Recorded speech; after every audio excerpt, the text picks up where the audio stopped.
1976 में जब इंडिया में इमरजेंसी चल रही थी तो जयगढ़ फोर्ट के अंदर आर्मी का एक सीक्रेट ऑपरेशन चालू होता है।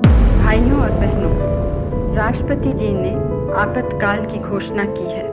रात के अंधेरे में खुदाई होती है, एरिया सील कर दिया जाता है और कुछ दिन बाद ट्रक्स निकलते हैं और सीधा दिल्ली के लिए रवाना होते हैं। और इतना ही नहीं, जब वो ट्रक दिल्ली के लिए रवाना हो रहे थे उस टाइम पे दिल्ली जयपुर हाईवे को कम्प्लीटली बंद कर दिया जाता है आम पब्लिक के लिए। लेकिन ये ऑपरेशन था क्या और इसे इतना सीक्रेट क्यों रखा गया? क्या ये किसी छुपे हुए खजाने से जुड़ा था? अब यहीं पे सवाल आता है, क्या जयगढ़ फोर्ट के नीचे सच में कोई बड़ा खजाना छुपा है?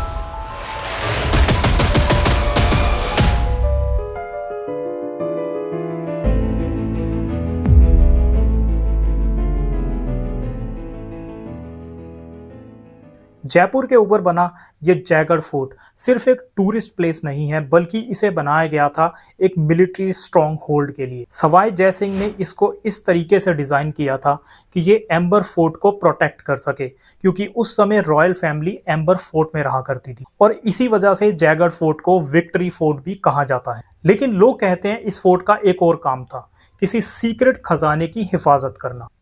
कहानी शुरू होती है मुगल टाइम से, जब राजा मान सिंह काबुल और अफगान टेरिटरीज में कई वॉर्स जीतकर वापस आए तो माना जाता है कि उनके साथ एक बहुत बड़ा खजाना भी आया, जिसमें बहुत बड़ी मात्रा में सोना, हीरे जवाहरात और कई कीमती चीजें थी। लेकिन सरप्राइजिंगली ये खजाना रॉयल ट्रेजरी तक ऑफिशियली कभी गया ही नहीं। और यहीं से एक बात फैलती है कि राजा मान सिंह ने उस खजाने का एक बहुत बड़ा हिस्सा कहीं सीक्रेटली छुपा दिया है और सबसे स्ट्रॉन्ग बिलीफ है कि वो जगह जयगढ़ फोर्ट थी। अब सवाल आता है, सिर्फ यही फोर्ट क्यों? इस सवाल का जवाब इस फोर्ट के स्ट्रक्चर में छुपा है। फोर्ट के अंदर हिडन टनल्स हैं, सीक्रेट रूम्स हैं और अंडरग्राउंड पैसेजेस हैं जो अंबर पैलेस को जोड़ते हैं। सोचो, अगर रॉयल फैमिली सीक्रेटली ट्रैवल करना चाहे या कुछ छुपाना चाहे तो जयगढ़ फोर्ट एक परफेक्ट जगह थी। और यही आर्किटेक्चर इस मिस्ट्री को और स्ट्रॉन्ग बनाता है। अब आता है सबसे शॉकिंग पार्ट। 1976 इमरजेंसी का टाइम, यानी इंदिरा गांधी का एरा। अचानक जयगढ़ फोर्ट पर गवर्नमेंट का एक सीक्रेट सर्च ऑपरेशन स्टार्ट होता है। आर्मी आती है, फोर्ट सील होता है और खुदाई चालू होती है। कुछ दिन तक ये काम ऐसे ही चलता है और एलिजिडली कुछ हैवी चीजें ट्रक में लोड करके दिल्ली भेजी जाती हैं। ये वही टाइम था जिस टाइम पे दिल्ली जयपुर हाईवे को कंप्लीटली बंद कर दिया गया था आम जनता के लिए। लेकिन इस पूरी एक्टिविटी के लिए पब्लिक को क्या बोला गया? Nothing found. और ये कॉन्ट्राडिक्टरी स्टेटमेंट इस पूरी मिस्ट्री को और डीप बना देती है। इस खजाने को लेके 3 मेन थ्योरीज हैं। पहली थ्योरी ये कहती है कि कोई खजाना वहां था ही नहीं, ये सिर्फ कहानियां थी।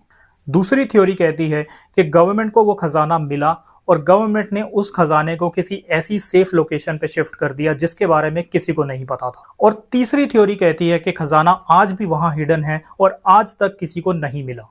और इंटरेस्टिंग बात यह है कि इन तीनों में से कोई भी थ्योरी पूरी तरह प्रूव नहीं हुई। कई लोगों का मानना यह भी है कि इमरजेंसी लगाने के बहुत सारे रीजंस थे, जिसमें से कि ये ऑपरेशन भी एक बहुत बड़ा रीजन था। आज भी जयगढ़ फोर्ट वैसे ही खड़ा है, साइलेंट एंड मिस्टीरियस। आज भी यहाँ लोग आते हैं, घूमते हैं, लेकिन उनको ये नहीं पता कि उनके पैरों के नीचे क्या छुपा है।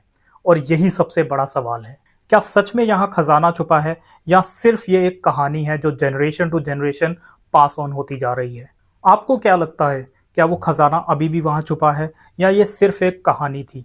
कमेंट करके ज़रूर बताएं। अगर आपको ऐसी ही मिस्टीरियस स्टोरीज पसंद हैं, प्लीज़ चैनल को सब्सक्राइब करें। Thanks for watching.